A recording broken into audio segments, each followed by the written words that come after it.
नमस्कार, मैं हूं शशि रंजन और आपका बहुत बहुत स्वागत है जनता टीवी में। और आप देख रहे हैं हमारे साथ वही खास कार्यक्रम जिसकी चर्चा आजकल पूरे हरियाणा में हो रही है, मारा विधायक मारी चौपाल। 1.25 साल से अधिक का वक्त हो चुका है पिछले चुनाव के बाद। 4 साल से कम का वक्त रह गया है जब हम दोबारा चुनाव में जाएंगे। और हर बार ये कहता हूं, मैं 1000 बार कह रहा हूं, हर कार्यक्रम में कह रहा हूं, अपने चुने हुए प्रतिनिधियों से सवाल कीजिए। अपने इलाके का डेवलपमेंट चाहते हैं, अपने इलाके का विकास चाहते हैं, अपनी समस्याओं से छुटकारा चाहते हैं, तो अपने चुने हुए प्रतिनिधियों से सवाल कीजिए। आज इसी दौर में हम जहां पहुंचे हैं, इस इलाके की धमक राजनीतिक तौर पे पूरे हरियाणा में होती रही है, पहले भी, अब भी हो रही है, आगे भी होगी। कोई भी राजनीतिक यात्रा निकालनी हो, कोई बड़ा पॉलिटिकल मूवमेंट शुरू करना हो, तो इसी सरजमी से उसकी शुरुआत होती रही है। आईएनएलडी टूटी, जेजेपी एक नई पार्टी बनी, उसका भी पहला चुनाव जींद के बाई इलेक्शन से शुरुआत हुई, यानी पहला चुनाव वो पार्टी यहीं से लड़ी। इस इलाके में बीजेपी का कभी कोई अस्तित्व नहीं रहा। बड़े मिड्ढा साहब के इंतकाल के बाद बाई इलेक्शन हुआ और उनके पुत्र आईएनएलडी से बीजेपी में आ गए और उस बाई इलेक्शन में 2019 के बाई इलेक्शन में पहली बार कमल का फूल खिला।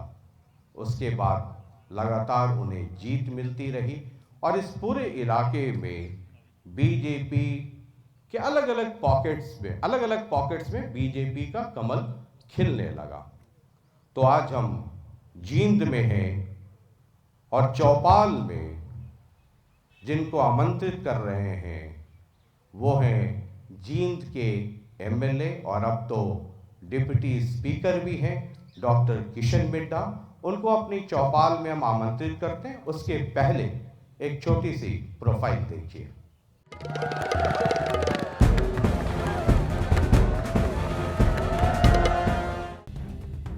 आज मारी चौपाल में आ रहे हैं जींद हलके से मारा विधायक कृष्ण मिड्ढा। 2024 विधानसभा चुनाव में कृष्ण मिड्ढा ने अपने निकटतम प्रतिद्वंदी को 15,860 वोटों से हराया था। कृष्ण मिड्ढा वर्तमान में हरियाणा विधानसभा में डिप्टी स्पीकर हैं। कृष्ण मिड्ढा 2019 विधानसभा उपचुनाव में जेजेपी के दिग्विजय सिंह चौटाला और कांग्रेस के रणदीप सुरजेवाला को हराकर पहली बार जींद से विधायक बने थे और उनकी ये जीत ऐतिहासिक जीत थी, क्योंकि हरियाणा के इतिहास में जींद विधानसभा में बीजेपी 52 साल में पहली बार जीती थी। कृष्ण मिड्ढा से पहले उनके पिता डॉक्टर हरिचंद मिड्ढा 2009 और 2014 में जींद से आईएनएलडी के टिकट पर जीत हासिल करके विधायक बने थे। 2019 उपचुनाव में डॉक्टर हरिचंद मिड्ढा के पुत्र कृष्ण मिड्ढा ने बीजेपी के टिकट पर चुनाव लड़ा और इस तरह जींद में पहली बार बीजेपी का खाता खुला।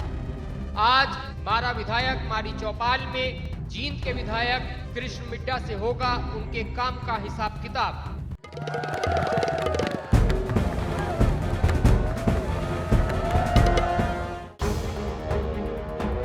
जोरदार तालियों से स्वागत कीजिए जींद से बीजेपी के विधायक कृष्ण मिड्ढा का। तो डॉक्टर साहब, बहुत बहुत स्वागत है आपका जी। मैं जींद आ रहा था तो एक फोन आया मेरे पास बॉलीवुड से। बोले कहाँ? हमने कहा जरा जींद जा रहा हूँ।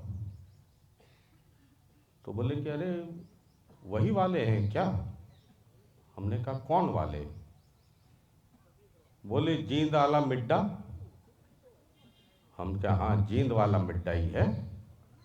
बोले कि जरा उनको कहिएगा कि जींद तक ही रहे, जिस तरीके से एक के बाद एक, कभी राजमहल की सीढ़ियों से एकदम स्लो मोशन में उतरते हुए रील, कभी पांडु पिंडारा में गाड़ी से उतरते हुए वो भगवा पूरा डाले हुए रील, फिर इधर का रील, फिर उधर का रील, और गाना तो एक के बाद एक। बोले कि जींद से अगर मुंबई आ गए तो हम लोगों के लिए खतरा हो जाएगा। तो the reel man of Haryana, ये नया शौक है आजकल आपका। मतलब पॉलिटिक्स ही करना है ना, डॉक्टरी कर लिए, पॉलिटिक्स। अब ये नया वाला देख रहा हूं मैं एकदम, वो लचक लचक के जब आप स्लोमो में आपका वीडियो आता है तो बड़े बड़े लोग मुंबई में सकते में आ जाते हैं कि ये आदमी अगर जींद से मुंबई आ गया तो बहुत लोगों की रोजी रोटी खत्म हो जाएगी। जय माता की। वैसे तो मैं आपको बताऊं कि देखिए, ये आजकल सोशल मीडिया का ज़माना है, हर बात हर व्यक्ति तक पहुंचनी चाहिए, और फिर रील उसी की बनेगी जो ज़्यादातर फील्ड में रहता होगा। जो फील्ड में रहेगा उसकी रील भी बनेगी, और आप अब फील्ड में रहते हैं तो पत्रकारों में और सोशल उसमें जर्नलिस्ट में तो आपकी रील भी बराबर चलती रहती है। तो जो दिखेगा तो वही बाजार में। अरे हमारा तो धंधा पानी है सर, इसी से घर परिवार चलता है। आपका कौन सा इससे घर परिवार चलना है? बहुत से लोग तो देखिए, उनका क्या रहता था कि फिल्म इंडस्ट्री से राजनीति में आए। हो सकता है कि भाग्य अब राजनीति से फिल्म इंडस्ट्री में ले गए। स्मार्ट तो आप कम नहीं लगते हैं। मतलब अगर आप पहले शोले फिल्म में गब्बर सिंह की जगह नजर पड़ गई होती तो हो सकता है आप ही होते वहां। चलिए, अच्छी बात है। देखिए, और हम लोग फिर विधानसभा की जगह आपको सुन रहे होते कि होली कब है, कब है होली। चलिए, मैंने ये भी सुना कि मैं, आपको पता है कि जब जाता हूँ कहीं तो थोड़ा पढ़ लिख करके जाता हूँ, तो मैं लाइब्रेरी में फुटेज देख रहा था तो देखा कि प्रेमानंद महाराज जी के चरणों में आप बैठे हैं और उनसे पूछ रहे हैं आप कि राजनीति को साधना कैसे बनाऊं। ये रील के लिए था या सही में था?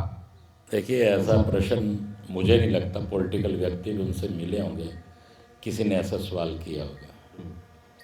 क्योंकि देखिए कि राजनीति में अक्सर कहा जाता है कि ये कोई कोई व्यक्ति यहाँ से बचकर निकलता है, तो इसीलिए उनसे ये सवाल किया गया कि, और देखिए आज के समय में उनका तो कोई जवाब नहीं। उनके अंदर हम ये कह सकते कहीं ना कहीं कृष्ण का वास है, तो वो जो उनके मुखार मिन से निकलता है तो कहीं ना कहीं प्रेरणा ही मिलती है। तो उन्होंने बहुत अच्छा कहा कि धर्म, करुणा और राजनीति, जहाँ पर करुणा अपनी जगह और धर्म अपनी जगह, राजनीति में धर्म निभाया जाए तो वो ज़्यादा बेहतर है। अपना कर्तव्य का परायण होना चाहिए। तो उनसे ये नहीं पूछा आपने कि प्रेमानंद महाराज जी, मेरा बीपी कई बार थोड़ा बढ़ जाता है, हालांकि मैं तो डॉक्टर हूँ लेकिन मेरा बीपी बढ़ जाता है, कई बार मैं कोई अधिकारी को हाथ पकड़ के बैठा देता हूँ, ये बीपी सीपी कंट्रोल कैसे रहे? देखिए कि मेरे पिताजी से मुझे बड़ा कुछ सीखने को मिला।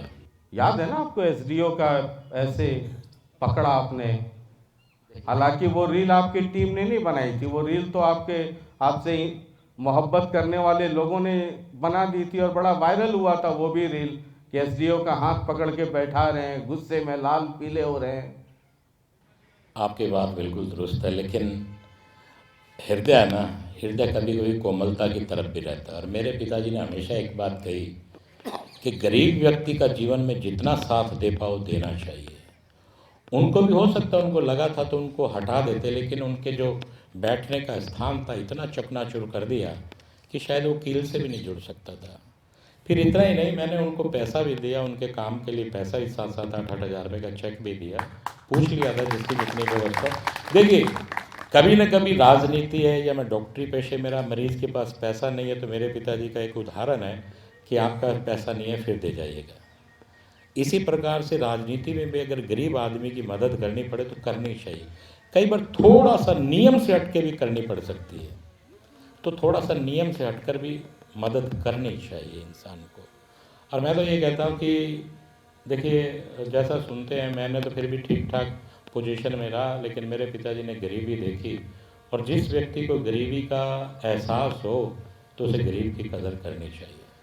परमात्मा पता नहीं किसके माध्यम से किसकी मदद करवाता है, तो ये सोचना भी चाहिए कि आज अगर हमें परमात्मा ने सब कुछ दिया है तो कम से कम उस दिन को नहीं भूलना चाहिए जिस दिन मेरे पिताजी शायद कभी कभार उन्हें रोटी भी नहीं खाई होगी। तो इसलिए नहीं भूलना चाहिए और गरीब आदमी की मदद करनी चाहिए, और मैंने वही किया।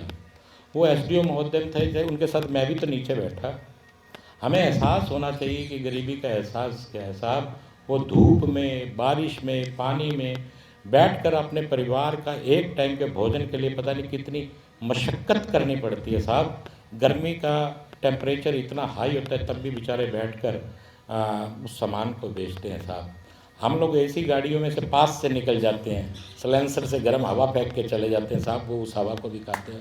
और हम लोग एसी में बैठते हैं, तो आप कल्पना करके देखिए, हम एसी गाड़ी में बैठ के निकल जाते हैं और उनके पास खरीदने वाले भी गरीब व्यक्ति आते हैं।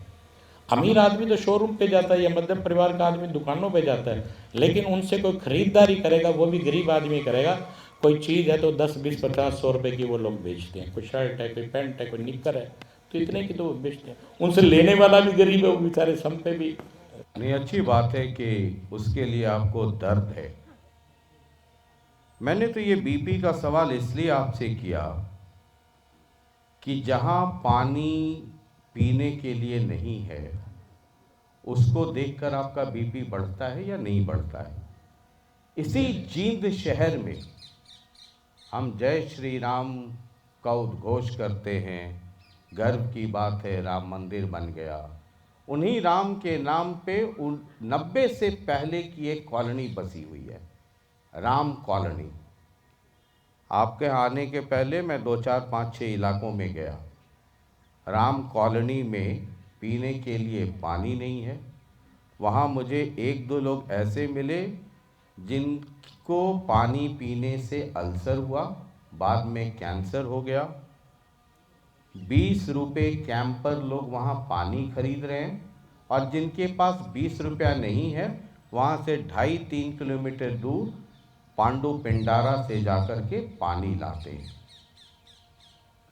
देखिए, इस पे बीपी हाई होना चाहिए या नहीं होना चाहिए? मैं अपनी बात रख रहा हूँ। देखिए, उस कॉलोनी में पानी है, लेकिन पानी पीने लायक कम है। अलग अलग एरिया में, उस कॉलोनी में 3-4 एरिया ऐसे हैं जहाँ कोई पानी की व्यवस्था ठीक है, कहीं पे टीडीएस की मात्रा ज़्यादा है, तो कहीं पे पानी 700 के ऊपर। मैं आपको स्वयं बोल रहा, कहीं पर पानी खारा है। मैं एक जानकारी आपको और दे दूं, एक जानकारी, ताकि आप एक साथ जवाब दे दें। वहाँ पानी की लाइन, पीने के पानी की लाइन बिछी है 4-5 साल पहले, कॉलोनी के अंदर बिछ गई उसका, लेकिन कहीं कोई कनेक्शन नहीं है। और उस कॉलोनी के लोग सीवरेज एंड वाटर जो सरचार्ज है, यानी पानी का बिल भी देते हैं, कनेक्शन भी है, लेकिन कभी उन नलों में एक बूंद पानी नहीं आया। आपकी जानकारी के लिए देखिए, इसमें मैं आपको बात क्लियर कर रहा हूँ, उन कॉलोनी के अंदर आज भी पानी का टैंकर जाता है। अब नहीं जाता है सर। सुनिए, रेणु जी नहीं, चुनाव के समय में पब्लिक हेल्थ का जाता है, उनको भूल जाइए, वो चुनावी वायदे, उन सब चीज़ों पे मैं नहीं जाना कुछ दिन गया टैंकर, अब नहीं आता है। अभी पब्लिक हेल्थ का टैंकर जाता है। हो सकता है मेरी जानकारी गलत हो, लेकिन आप इसको क्रॉस चेक करवा लीजिएगा। मैं उस कॉलोनी से घूम कर आ रहा हूं। आप मेरी पूरी, ये वहाँ के एमसी हैं, आप पूरी बात सुनिए। और जाता है वहाँ पर, वो जो मैंने आपको बताई वो समस्या बस स्टैंड में भी थी। नया बस स्टैंड बना, पानी की समस्या आई, लेकिन उसकी लाइन और उसका सिस्टम हम लोगों ने पिंडारा से जुड़वाने का काम किया, वहाँ से पानी आ रहा है।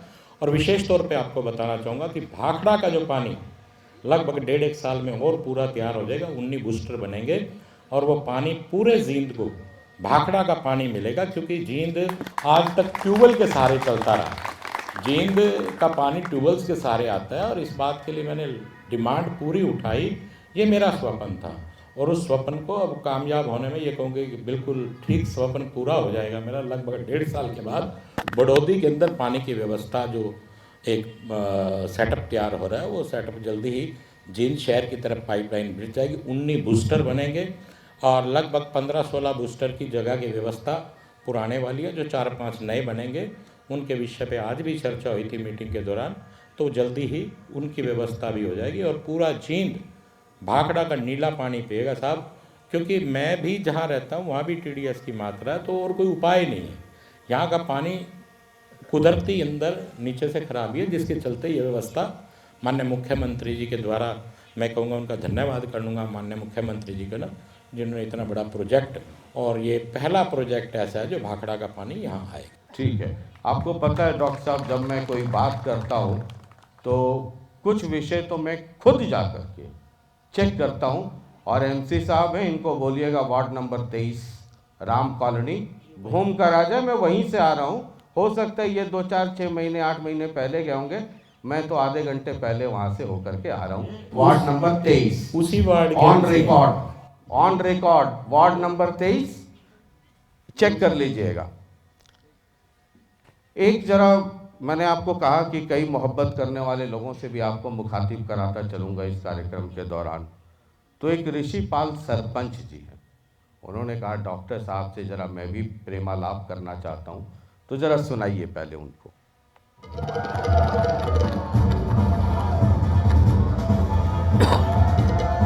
ये जो सरकार ने राम मंदिर बनाया, उसी से रिलेटिव हमारे यहाँ जींद में राम कॉलोनी भी है, जो उसकी सूद लेने के लिए कोई वहाँ नहीं पहुँचा है। वहाँ सीवरेज की लाइन तो बिछ गई, लेकिन सीवरेज व्यवस्था दुरुस्त नहीं है, उसकी निकासी नहीं है, और पीने का पानी के लिए सरकार ने जो इलेक्शन से पहले वहाँ टैंकर इत्यादि की व्यवस्था की थी, इसके बाद उनकी सूद लेने के लिए कोई नहीं पूछा है। राम कॉलोनी में पीने का पानी नहीं है, उस जो गंदा पानी वो पी रहे हैं, उससे उन लोगों के कैंसर तक के बहुत से पेशेंट सामने आए हैं। तो सरकार से मैं दोबारा फिर कहना चाहता हूं कि राम मंदिर बनाया है तो उसे से रिलेटेड हमारी कॉलोनी है राम कॉलोनी, जहां गरीब निवास करते हैं।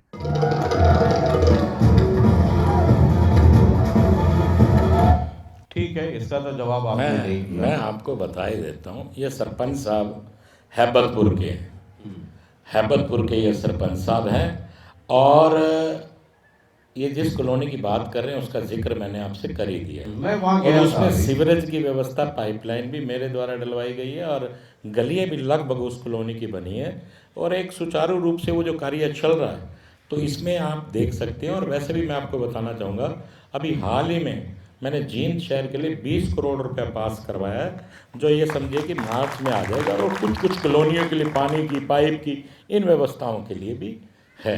ये मैं आपको बताना चाहता हूँ। और ये हैबतपुर के सरपंच हैं, कांग्रेस के अध्यक्ष हैं, हमारे बड़े भाई, और इनको तो इतनी बड़ी सौगात हम लोगों ने दे दी, तो भूल ही नहीं सकता पूरा गांव। मेडिकल कॉलेज इन्हीं के गांव में बन रहा है। आ रहा हूँ, मैं उस पर आ रहा हूँ, लेकिन आपसे एक निवेदन है कि एक बार जब थोड़ा फुर्सत मिले तो उस कॉलोनी में ज़रूर जाइएगा, लोग बहुत इंतज़ार कर रहे हैं आपका। बहरहाल, एक दूसरी जब हमारी टीम जींद में घूम रही थी तो कई लोगों ने ये सवाल किया और कहा कि जींद का बेशक जो सच है, मैं उसको बोलने में कभी झिझकता नहीं हूँ। आज से 10 साल 15 साल पहले जो जींद की हालत थी, आपके रानी तालाब की जो हालत थी, उसमें दिन और रात का फ़र्क आया है। बहुत डेवलपमेंट हुआ, जींद में डेवलपमेंट भी हो रहा है, आबादी बढ़ रही है। कई कॉलोनीज में महिलाओं ने खास करके कहा कि हमारे MLA साहब को ये बताइएगा कि एक तो अतिक्रमण की समस्या, और दूसरा कोई मास्टर प्लान जींद के लिए आने वाले 25-30 साल के लिए कोई अब तक उस तरीके का मास्टर प्लान तैयार नहीं हुआ है। बिट्स एंड पीसेस पे जहां समस्या होती है वहां काम हो जाता है या उस तरफ ध्यान जाता है। एक लंबे समय के लिए एक योजना बननी चाहिए। एक मैं आपको बताना चाहूँगा, 31 का मास्टर प्लान जो बन चुका है वो अभी क्लियर हो जाएगा। वैसे तो हम लोगों ने इसको 10 साल आगे का 41 तक का भी इस विषय पे हम लोग गौर कर रहे हैं, ताकि एक मास्टर प्लान ऐसा बने जिससे जींद के जो आउटर एरिया हैं सब पर, जो पुराने जींद को छोड़कर नई चीज़ें और जींद को मिल सकें। और सबसे बड़ी बात, एक समस्या क्या है कि जींद के अंदर कुछ सरकारी ज़मीन नहीं है, कोई भी प्रोजेक्ट लाना हो तो वो पर्सनली ज़मीनों को सरकार के द्वारा खरीदना पड़ता है तब बनती है। ये भी एक समस्या है, जिनके पास अपनी सरकारी ज़मीनें नहीं हैं। ठीक है, एक और महावीर गुप्ता जी हैं, अच्छे से आपकी जान पहचान होगी, ज़रा उनको भी एक बार आपको सुनवाते हैं। ये सारे बेइंतहा इश्क करने वालों को इकट्ठा किया है आज इस चौपाल में, ज़रा सुनाइए।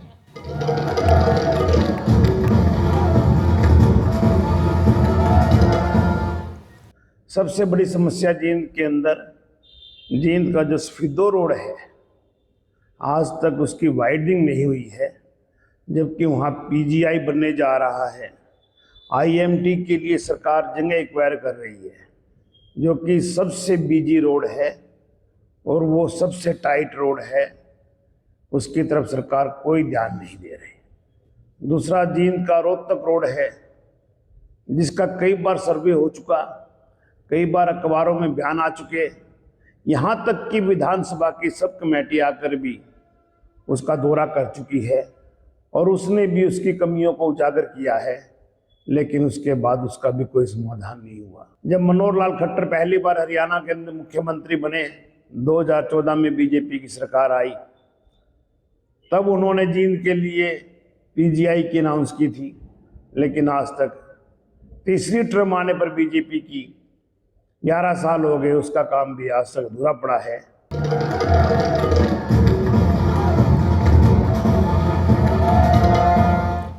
तो एक तो दो सड़कों की बात है और एक पीजीआई। जवाब आपका। मेरे बड़े भाई को मैं बताना चाहूँगा, 10 साल इनका भी शासन रहा है। इनके पिताजी ने बड़ा लंबा राज किया यहाँ पे, ये अपनी उपलब्धियाँ गिना दें। मैं इन विषय पे तो आ ही जाऊँगा। जो काम जींद में देखिए, वो आज भगवान के घर हैं, उन पे मुझे कोई ऐसा कहना नहीं चाहिए, लेकिन उन्होंने जो काम किया, हमारा बड़ा भाई गिनवा दे कि हमने जींद के लिए काम एक लंबे समय तक राज किया, एक छतर राज किया उन्होंने। और आज मैं आपको बताना चाहता हूँ, पहले बात में आऊँगा सफीदो रोड पर, ये कब की बन जाती, लेकिन हमारा एक सिस्टम है सरकार के द्वारा कि जितने पेड़ काटे जाएंगे उससे दुगने पेड़ लगाने की व्यवस्था आपको करनी पड़ेगी।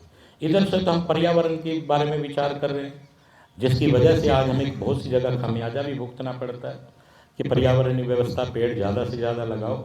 उसके लिए जगह सरकार की एक पॉलिसी है कि कोई भी पंचायती ज़मीन मिले जिस पे उतने पेड़ लगा दिए जाए।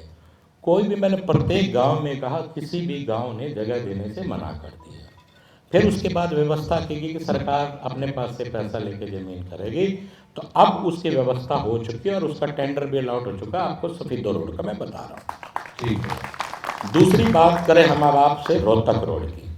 रोहतक रोड पे वो सड़क बड़ी अच्छी बन रही थी, वो धंस गई किसी वजह से, वो काफ़ी नीचे चली गई, धंस गई। उसमें किसी डिपार्टमेंट के पानी वानी था, तो उसमें क्या कहा, हम लोगों ने ये कहा कि अब इसको समय चाहिए।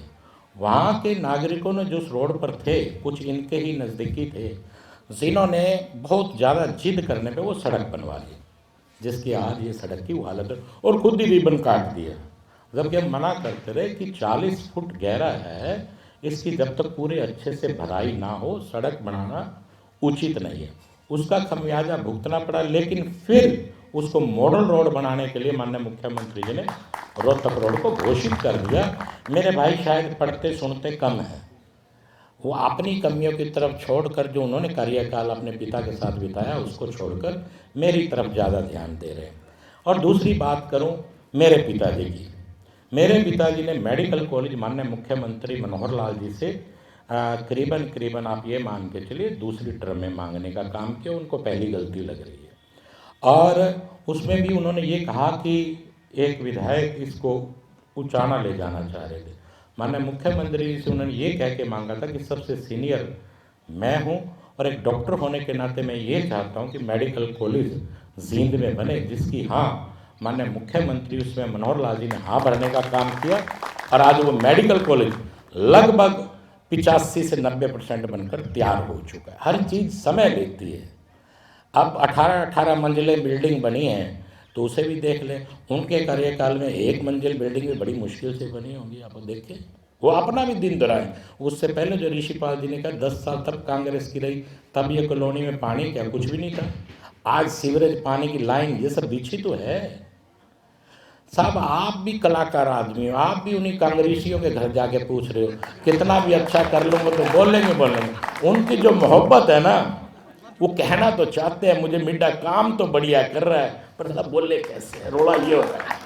मैं कांग्रेस से उसके घर नहीं, मैंने तो ये पता किया अपने दूतों को भेजकर कि डॉक्टर किशन मिड्डा की मोहब्बत कहाँ कहाँ है, पता करो और लिस्ट बनाओ। फिर वहाँ भेजा कि जरा इनसे गुफ्तगू करो और उसके बाद मिड्डा साहब की पंचायत में चौपाल में सुनाया जाएगा। मेरे को लगता है 2-4 शूरवीर अभी और बचे हैं जिनको निकाल के लाओगे आप। पर लेकिन एक बात का विश्वास मैं भी आपको दिला रहा हूँ, आपको हर बात का जवाब दूंगा उनकी। तो हाथ कंगन को आरसी क्या, पढ़े लिखे को फारसी क्या। आपके खिलाफ डॉक्टर रजनीश जैन चुनाव लड़ी थी, उनको भी सुना देते हैं, आपकी इच्छा पूरी हो जाएगी। सुनाइए।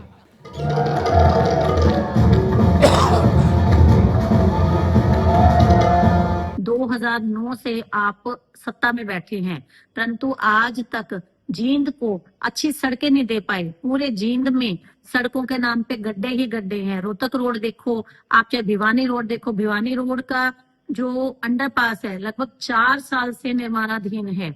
कब तक वो निर्माणाधीन रहेगा? वहां से कितने दुकानदारों को अपना काम धंधा छोड़ के वहां से पलायन करना पड़ चुका है, परंतु मुझे लगता है सरकार और प्रशासन के कान पे जूं तक नहीं रह रही है। सरकारी अस्पताल की बात करते हैं, आज तक सरकारी अस्पताल में महिलाओं को अल्ट्रासाउंड की सुविधा नहीं मिल पाई है।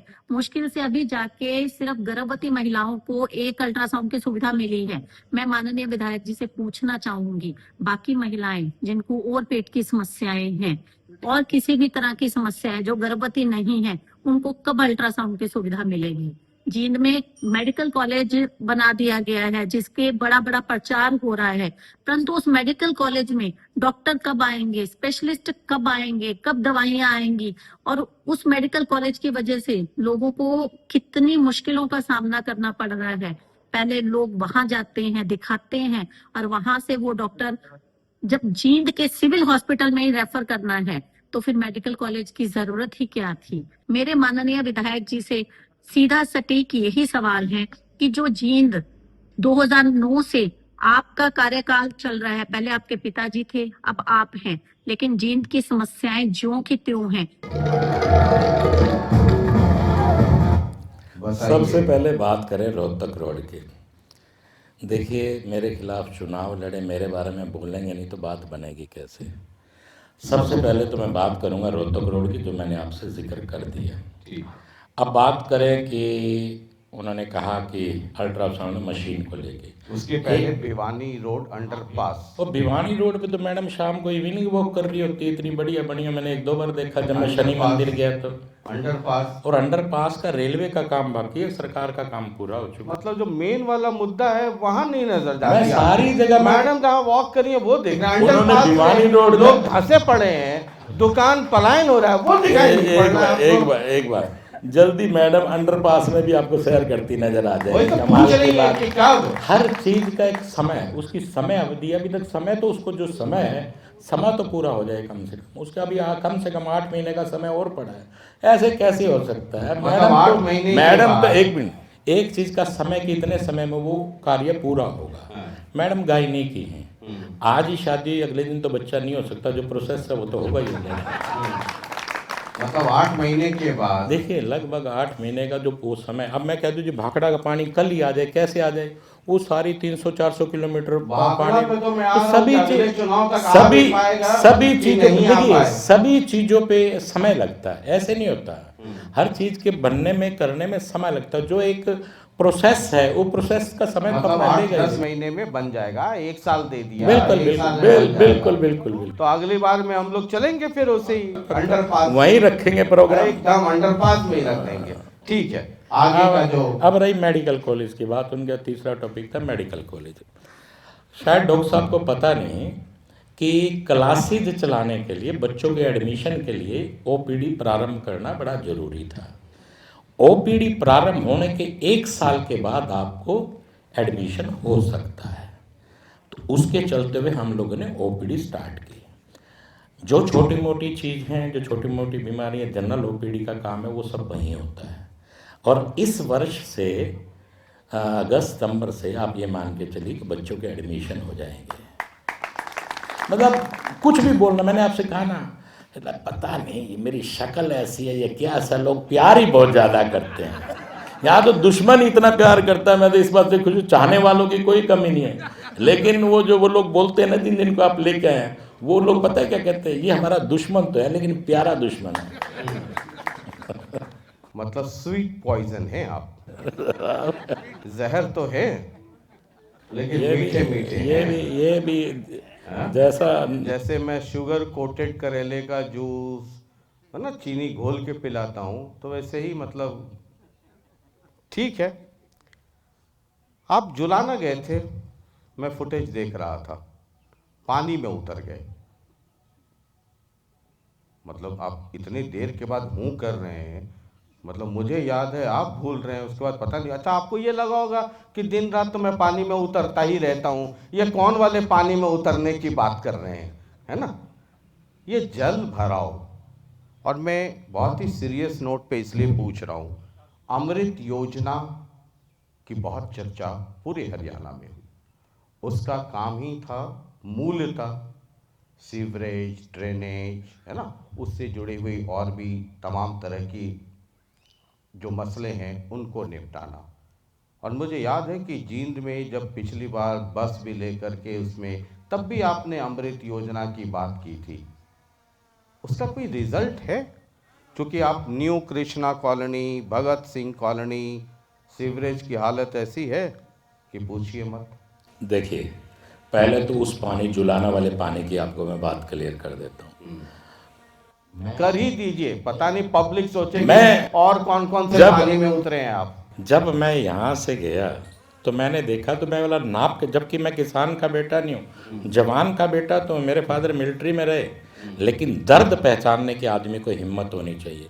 उसका सबसे बड़ा कारण मेरे पानी में कूदने का ये था, जब मैं कूदा तो विपक्षियों को भी लगा कि अब कूदना चाहिए। जब सरकार का आदमी कूद, मेरे कूदने के बाद लोगों ने कूदना शुरू किया। नंबर 1।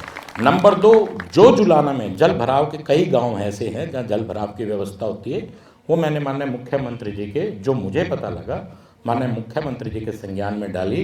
प्रयास ये रहेगा, उसमें से कुछ गाँवों पे और व्यवस्था हो जाएगी, अगले सीजन में गाँव में ऐसी व्यवस्था नहीं होगी।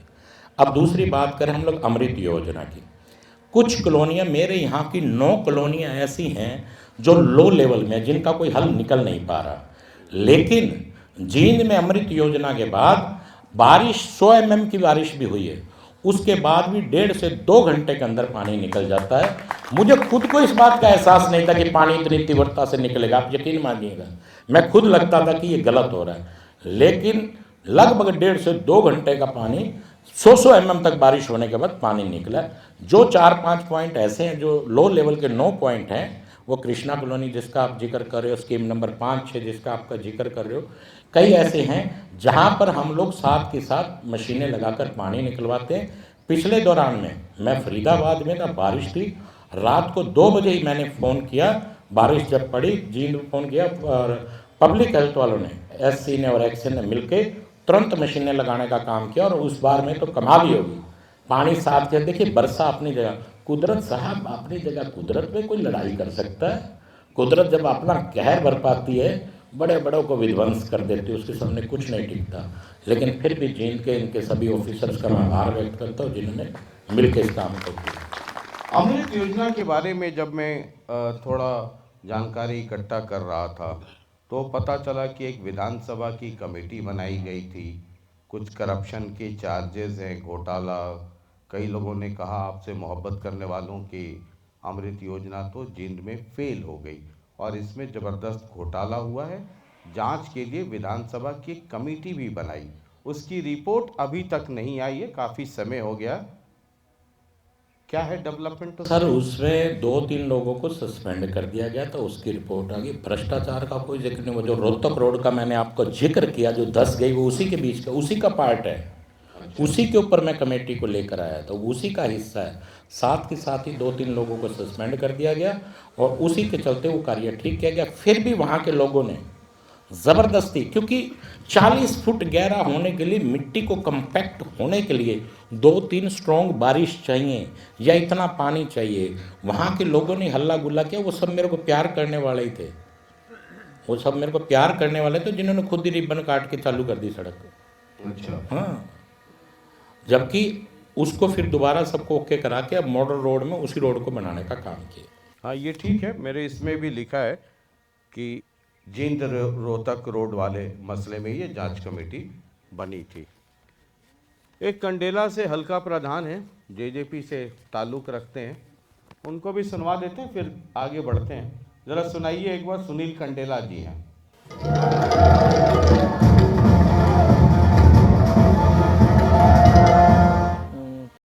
क्षेत्र में मुख्य रूप से किसानों की समस्याएं हैं। किसानों को समय पर असली खाद, बीज, दवाई नहीं मिलती और मिलती है तो बड़े महंगे दामों पर मिलती है। आज सरकार ने किसानों के साथ बड़ा धोखा किया है, जिससे किसान का जो urea, DAP, pesticide, insecticide, weedicide वगैरह की जो कीड़ेमार दवाइयाँ हैं वो बड़े महंगे दामों पर मिलती है। नशाखोरी जींद विधानसभा क्षेत्र के अंदर बढ़ रही है और सबसे बड़ी समस्या जींद के अंदर भ्रष्टाचार की है, जिसके भ्रष्टाचार के छिट्टे वर्तमान विधायक और सरकार में मौजूदा डिप्टी स्पीकर के पीए के घर वहाँ तक जा पहुँचे हैं। ये बड़ी गंभीर समस्या है। हमारा वर्तमान विधायक पिछले तीन योजनाओं से यहाँ विधायक है, लेकिन जिनमें कोई भी नया अवसर लाने में असफल रहा है। इन्होंने केवल मात्र कमीशन खोरी का ही धंधा चलाया हुआ है और पिछले दिनों यहाँ जो ये हमारी सोसाइटियाँ कटी हैं उसमें भी इन्होंने अडवारा हटवाने के नाम पर कभी अडवारा लगवा देते हैं, कभी हटवा देते हैं, जिससे हमारे भ्रष्टाचार का बढ़ावा मिला है। ये समस्या जींद के अंदर है और जींद में बड़ी अपार संभावनाएं हैं पर्यटन के क्षेत्र से देखा जाए तो, क्योंकि जींद में जो हमारा रानी तालाब है, जींद के अंदर जो राजाई कोठी है और बड़े अवसर हैं यहाँ पर्यटक का क्षेत्र में हम उन्नति कर सकते हैं, लेकिन विधायक तो हमारे कमीशन खोरी के धंधे में लगा हुआ है।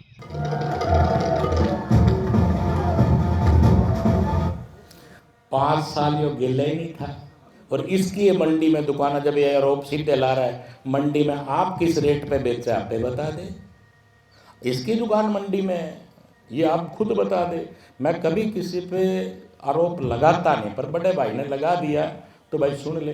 और रही बात मेरे पीए की, सबके सामने खुला दावा कर रहा हूँ आज इस बात की, मैंने खुद मुख्यमंत्री को एप्लीकेशन दी कि इसकी जांच होनी चाहिए और उसकी विजिलेंस इंक्वायरी हुई, उसमें वो जांच में क्लियर पाया गया। वो सामने जो व्यक्ति था रिंकू अपने प्रूफ नहीं दे पाया। दूसरा, प्रधानमंत्री जी के ऑफिस से अब इंक्वायरी चल रही है। अब वो मुझसे मेरे पे आरोप लगाया जी आपने ये कहा था कि इसको आप छुट्टी कर दोगे। भाई 9 दिन छुट्टी कर दी तेरी, तो फिर अगली राष्ट्रपति से भी आवेगी, फिर तेरी इंक्वायरी जज से भी आनी है। मैं तो इसे काम में लगूंगा ना, घरे बिठा दूंगा, ये नहीं हो सकता। आज खुला दावा करके जा रहा हूँ आपके इतने लोगों के बीच में, जो आरोप उसने जीरकपुर, अम्बाड़ा और पंजाब और बठिंडा पता नहीं कहाँ के लाया, एक रजिस्ट्री नाम का। आज का वक्त है भाई साहब, आप बताइए, आज वक्त अपने भाई के नाम जमीन करने का कोई टाइम नहीं रहा, और दूसरे के नाम प्रॉपर्टी कौन कर देगा, आप सब बताइए। और रही बात उसकी, खुला चैलेंज करता हूँ आज इस बात के लिए, भाई मेरा जो भी है जिसने ये केस डाला है ऊपर तक पहुँचा दी, उसकी इंक्वायरी, प्रधानमंत्री की चिट्ठी इंक्वायरी चल रही है। अब इसमें तो कोई घपला नहीं हो सकता, इस पर तो मेरा कोई प्रेशर नहीं डल सकता। और मैं आज आपको उस माँ भगवती को हाजिर नाजिर करके कहता हूँ, 1% भी मैंने अगर इसकी कोई मदद की हो इस मामले के अंदर, और आज आपको कह के जा रहा हूँ, इस बात के लिए कह रहा हूँ, खुला चैलेंज, अगर उसमें से कोई भी चीज़ निकलवा देगा कि जो उसने दावा किया, एक भी जगह का वो अगर दावा का सफल कर देगा, वहीं पर मैं इसको निकाल। इस मामले में तो मैं आपकी आरोप लगाने में, समझे, आरोप लगाने में क्या जाता, कुछ कह लो। इस मामले में मैं आपकी व्यक्तिगत तौर पे भी तारीफ करता हूं कि एक छोटा सा मसला आया और आपने इतनी लंबी चौड़ी बात या इंक्वायरी की बात कर दी। उसका जब होगा तब वो देखा जाएगा। एक सवाल जो कंडेला जी में था, जिसको उन्होंने बहुत हल्के अंदाज में, और वैसे एक मिनट, वैसे आपको कह दूं, जो सुनील कंडेला जी हैं, इनके गांव में अभी 40 करोड़ की सीएससी बन रही है, इनके गांव में 2 करोड़ की फिरनी बन रही है, इनके गांव में कम से कम मैंने 70-80 करोड़ रुपए लगा दिया होगा अब तक लग गए।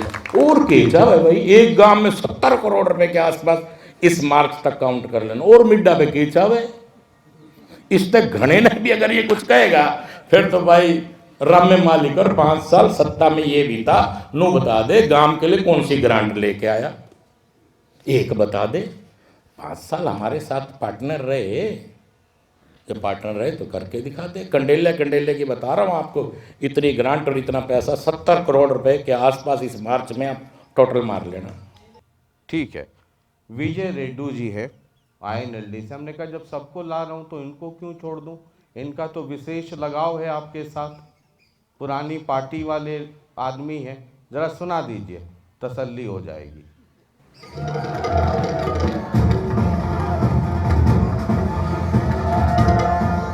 मैं जींद के शिक्षा की बात करूं, शिक्षा का क्या हाल है, कितने हमारे जो टीचर्स की, लेक्चरर्स की, प्रोफेसर्स की कितनी पोस्टें हमारे यहाँ पर खाली पड़ी है। कॉलेजों में, स्कूलों में प्रिंसिपल नहीं है, लेक्चरर नहीं है, टीचर नहीं है। और प्राइमरी स्कूल्स का तो ये हाल है कि 50% के लगभग आज भी वैकेंसी खाली है। आखिर मेरे जींद के विद्यार्थी, मेरे जींद के बच्चे कैसे शिक्षा ग्रहण करेंगे, कैसे वो आगे बढ़ेंगे, कैसे वो इस देश और प्रदेश के विकास में भागीदार बनने का काम करेंगे। हर साइड से आपने जींद को पीछे रखने का काम किया। और सबसे बड़ी बात, लास्ट में मैं ये आपसे एक सवाल और पूछना चाहूंगा। आज का जो बजट आप कहते हो कि हमने कहा, आप कहते हो कि महिलाओं के लिए विशेष बजट दिया गया है, जींद को क्या मिला है? क्या जींद के लिए कोई बड़ी परियोजना आप लेकर के आए इस बजट में? 4 MLA, 2 मंत्री होने के बावजूद इस बजट में जब जींद खाली हाथ रहा तो हमें बहुत शर्मिंदगी हुई आप लोगों के ऊपर कि आप वहां पर बैठ करके इतनी भारी संख्या में जींद के 4 विधायक वो जींद की पैरवी नहीं कर पाए। इससे बड़ी और निंदनीय बात क्या हो सकती है? हम उम्मीद करते हैं कि आप इन सब बातों पर गौर करते हुए जींद के विकास के लिए काम करने का कार्य करोगे।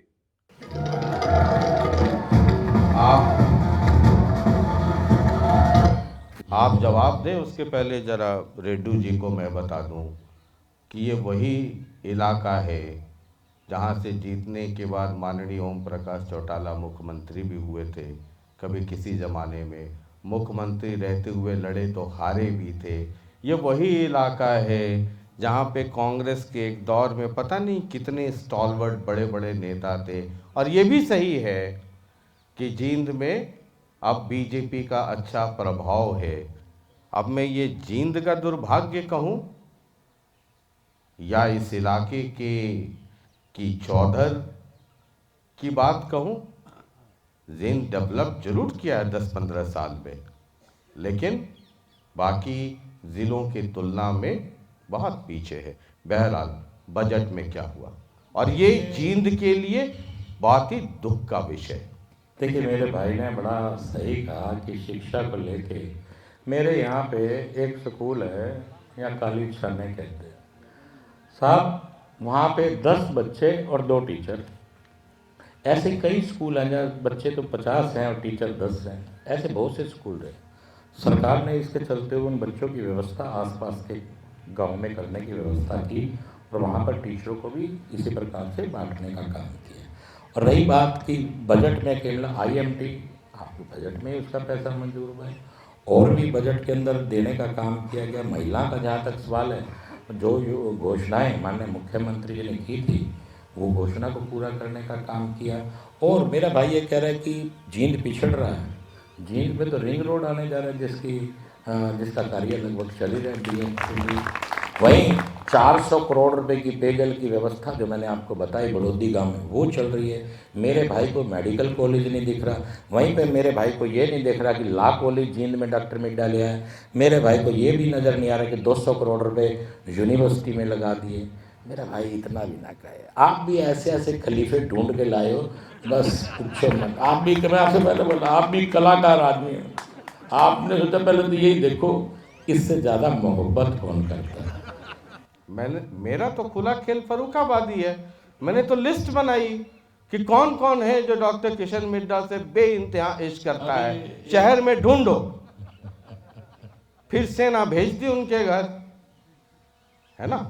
और बात रही भाई, आपसे बड़ा कलाकार मैं कैसे हो सकता हूँ? इतना रील वायरल हो रहा है, एक रील 5 लाख 10 लाख। अच्छा, मैं इसके पहले कि आगे बढ़ूं, जींद के लोग ये जानना चाहेंगे, बिना किसी हल्के फुल्के अंदाज में, बहुत ही गंभीरता से पूछ रहा हूं, भाखड़ा से पानी लाने का जिक्र आप पहले दिन से करते रहे, है ना? और उसको लेकर के मैं ये कहता भी हूँ कि आप गंभीर भी हैं, कसरत भी कर रहे हैं। उसकी वस्तु स्थिति क्या है धरातल पर, और कब तक लगता है कि जींद में पहुंच जाए? देखिए, जहाँ तक जींद का सवाल है, जींद मेरे पिता की कर्म भूमि और मेरी जन्मभूमि है। एक ही बात हम बाप बेटा कहते थे। मेरे पिता का सपना था मेडिकल कॉलेज, उनका सपना मेरे हाथ से पूरा होगा। जिस दिन मेडिकल कॉलेज की शुरुआत होगी वो यहाँ नहीं होंगे, लेकिन उनका आशीर्वाद मुझे मिलेगा।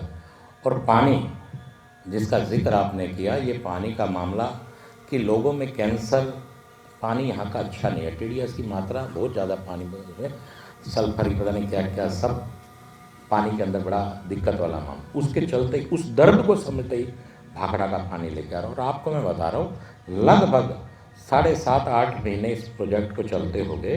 इनका समय करीबन 2 साल 9 महीने का, और लगभग आप मान के चलिए, मुझे जहाँ तक उम्मीद है जिस स्पीड से काम चल रहा है, इस समय अवधि से पहले भी पूरा हो सकता है, नहीं तो आप राइट टाइम पे ये पूरा हो जाएगा, अगर कोई बीच में दिक्कत नहीं आती तो।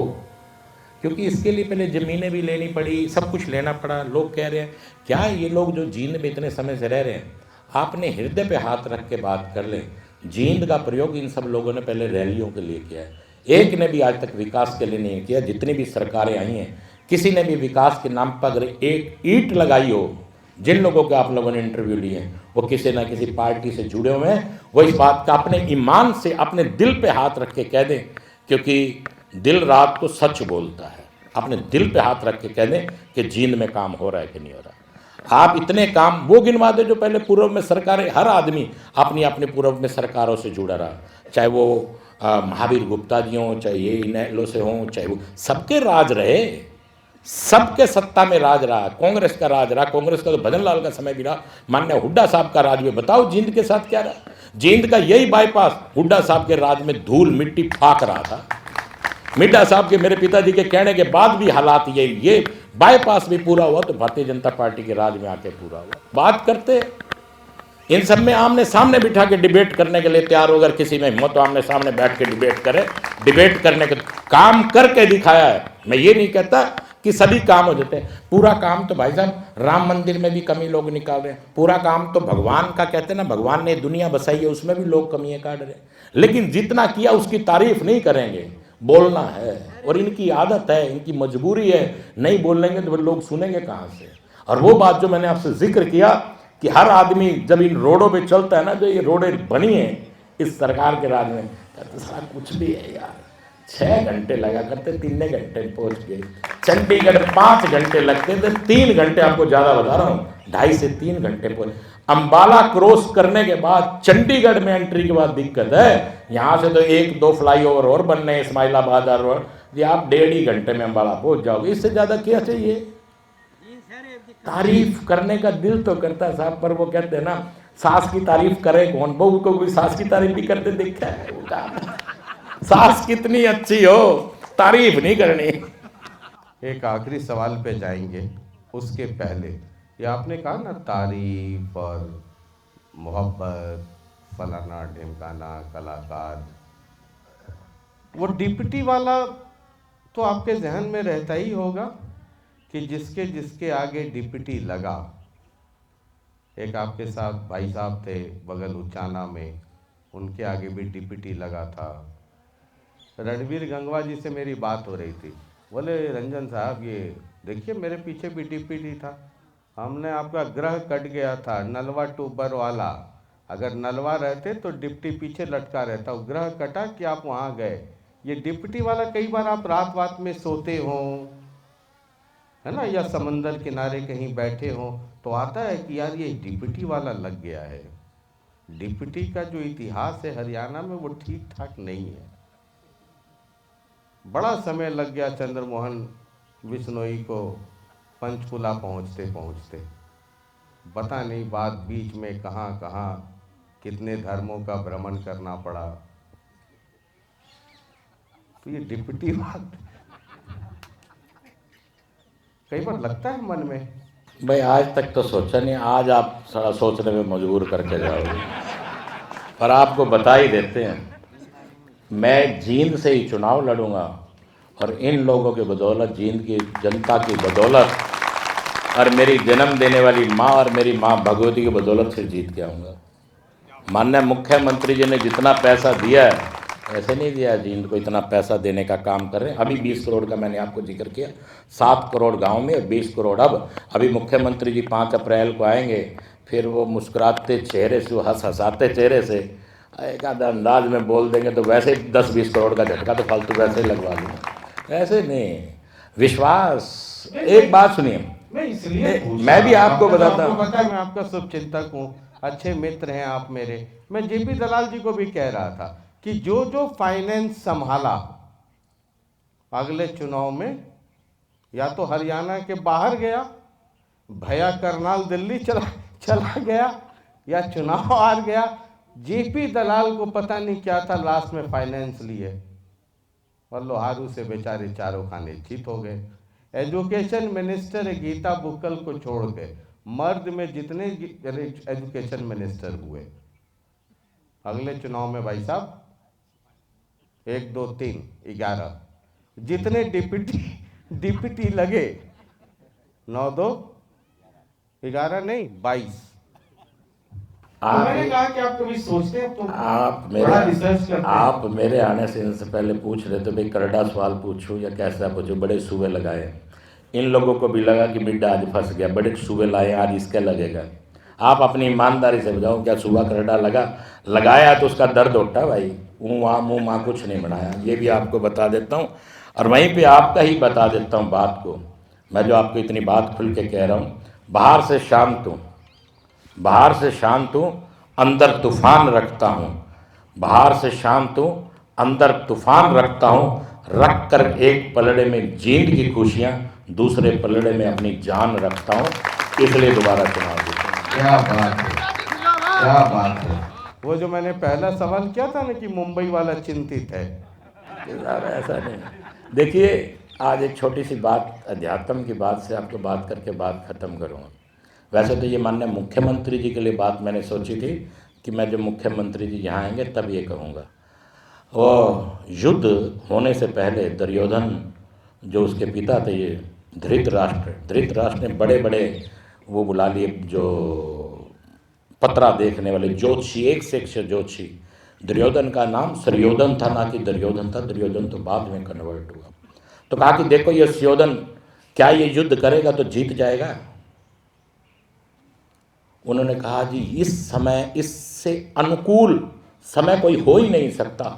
हर कीमत पे सुयोधन ये युद्ध जीतेगा और फिर आप इसे राजा की पदवी दोगे। ये समय बिल्कुल अनुकूल है, पूरे नक्षत्र, पूरे ग्रह आज इसकी फेवर में। जब वो युद्ध आधे दिन चला और युद्ध पांडवों की तरफ जाने लगा, उसने फिर उन ज्योतिषियों को बुलाया और कहा कि तुम तो कह रहे थे कि ये युद्ध दुर्योधन जीतेगा, लेकिन आज जो हालात हो गए हैं, दुर्योधन, ये बाजी हमारे हाथ से निकलती नजर आ रही है। हमें नहीं लगता कि ये युद्ध ये जीत पाएगा। उसने कहा कि मेरी गणना गलत नहीं हो सकती, 1% भी गणना मेरी गलत नहीं है। बड़े बड़े ज्योतिषियों को बुला लिया और कहा लेकिन वहां पर कोई ऐसा है जिसने ग्रहों की चाल और नक्षत्रों की चाल को बदल दिया, कोई उधर है ऐसा। तो विश्वास करने की बात है। अगर हम दावा कर रहे हैं तो हम भी तो किसी के ऊपर वाले के विश्वास पे करें ना। गीता साहब कागज की होती है, मूर्ति पत्थर की होती है, अपना श्रद्धा वाले के बेड़े पार है। आप बेकार दिल पे ले गए, मैं तो सिर्फ हिस्ट्री की बात कर रहा था। नहीं, आप तो मेरे को डरा के जा रहे थे ना, ये रात को सोए नहीं। कुछ टैबलेट पहले सही कर लीजिए, उधर वाला जो है कोई उधर या इधर। मैं तो सिर्फ इतिहास की बात कर रहा था। जींद आऊं और इतिहास की बात ना करूं तो इससे बेमानी क्या होगा? आप देखिए ना, सब इससे पहले मैंने कहा ना, मैं माननीय मुख्यमंत्री जी के लिए बात कहता, इससे पहले, चुनाव से पहले प्रत्येक व्यक्ति ये कह रहा था कि कांग्रेस आएगी, कांग्रेस आएगी, कांग्रेस आएगी, कांग्रेस हर कीमत पे जीतेगी। माननीय मुख्यमंत्री जी, नायब सैनी जी, मैंने जैसे कहा, कोई है उधर, कोई है कि जिसकी वजह से युद्ध के परिणाम बदल गए, कोई है जो मुस्कुराकर हरियाणा में लगातार दौरे कर रहा है, और नायब सैनी ने इस पासे को भी पलटने का काम करा। कोई है, गजब है, समझ गया मैं आपको, समझ गया मैं, मतलब पूरे कलाकार हो गया। हाँ, ये मतलब इतना पानी पे चढ़ा दिया आपने मुख्यमंत्री को कि ऐसी मुझे ऐसा लग रहा है कि कहीं जाते जाते जींद को राजधानी घोषित करके न चले जाए। बहुत बहुत शुक्रिया, बहुत बहुत शुक्रिया। लेकिन एक बात तो आपके बारे में भी कहनी पड़ेगी, आप नज़र पूरी रखते हैं साहब कि कौन क्या कर रहा है, कैसे चल रहा है, कैसे चल रहा है, इतना तो आप भी नज़र रखते हैं। इस बुढ़ापे में ये हाल है तो जवानी में क्या किया होगा आपने? पहली बात तो ये। अब दूसरी, कलाकार आदमी है बताइए, देखिए तारीफ के रामों केवल एक लाइन है, एक ही गाने की लाइन याद, हम चाहने वाले हैं तेरे, इस दिल पे भरोसा कौन करे, कुछ ऐसा गाना है। तो आप में भी कम नहीं है, तभी तो सब लोग आपको पसंद करते हैं। अब पता नहीं अंदर से करते हैं कि बाहर से करते हैं। देखिए, बाहर से भी लोग आज के टाइम में तारीफ कर दें तब भी उस मालिक का बड़ा धन्यवाद है, अंदर से तो मार के ही सोते हैं सब लोग। बहुत शुक्रिया बातचीत करने के लिए और समय देने के लिए। बहुत शुक्रिया, बहुत शुक्रिया। तो जींद से एमएलए हैं और मौजूदा इस टेन्योर में विधानसभा, हरियाणा विधानसभा में डिप्टी स्पीकर है। मुस्कुराकर ही सही सवाल कीजिए। अपने इलाके का डेवलपमेंट चाहते हैं तो सवाल कीजिए। आज हम और आप सवाल करने से डरने लगे हैं और हमारा डर नेताओं को या नेताओं के अंदर राजा बनने की भावना बढ़ा रहा है। अपने इलाके का डेवलपमेंट चाहते हैं तो सवाल कीजिए, बिना डरे कीजिए। अरे बहुत ज़्यादा होगा तो क्या होगा, नेताजी के घर जलसा होगा, आपको न्योता नहीं देंगे, आप जलेबी नहीं खा पाएंगे। अरे उनके घर के सामने वाले जलेबी के दुकान से जलेबी खरीदिए, खुद भी खाइए और 250 ग्राम नेताजी के यहाँ भी पहुँचा दीजिए। लेकिन सवाल कीजिए अगर अपना भविष्य चाहते हैं तो। बहुत शुक्रिया, नमस्कार। लगातार देखते रहिए जनता टीवी और अगली चौपाल में एक और मेहमान। तब तक के लिए शुक्रिया, बहुत शुक्रिया, नमस्कार।